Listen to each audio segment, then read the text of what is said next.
అమరావతి ఆంధ్రప్రదేశ్ రాజధాని. ఎస్, మేము విన్నది కరెక్ట్.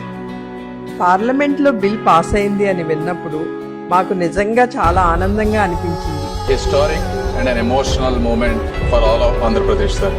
ఆంధ్రుల కలల రాజధానిగా అమరావతికి చట్టబద్ధత కల్పిస్తూ అమరావతి ఆంధ్రప్రదేశ్ కు ఏకైక రాజధాని అని ప్రస్తావిస్తూ దేశంలోనే మొట్టమొదటిసారిగా రాజధానిని నిర్మించే ఈ చారిత్రక ఘట్టంలో అమరావతి బిడ్డగా ఈ సభలో ప్రసంగించడం నాకు అదృష్టంగాను గౌరవంగాను భావిస్తున్నాను. మన గుంటూరు ఎంపీ డాక్టర్ పెమసాని చంద్రశేఖర్ గారు పార్లమెంట్లో చెప్పిన మాటలు మన అందరి భావాలను ప్రతిబింబించాయి. రాజధాని నిర్మాణం కోసం త్యాగం చేసిన రైతన్నలకు, వందలాది రోజుల దీక్షతో శాంతియుత ఉద్యమం చేసిన మహిళా తల్లులకు హృదయపూర్వక కృతజ్ఞతలు తెలియజేస్తాం. మేము రైతు కుటుంబాల పిల్లలు దూరంగా ఉన్న అమరావతి రైతుల కోసం సపోర్ట్ చేశాం. ప్రతిరోజు ప్రార్థన చేశాం.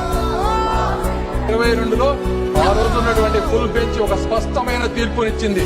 రాష్ట్ర రాజధాని నిర్ణయించడం లేదా మార్చడం వంటి అధికారాలు రాష్ట్ర అసెంబ్లీ పరిధిలోకి రావని, ఆ అధికారం కేవలం పార్లమెంటుకు మాత్రమే ఉందని స్పష్టం చేసింది.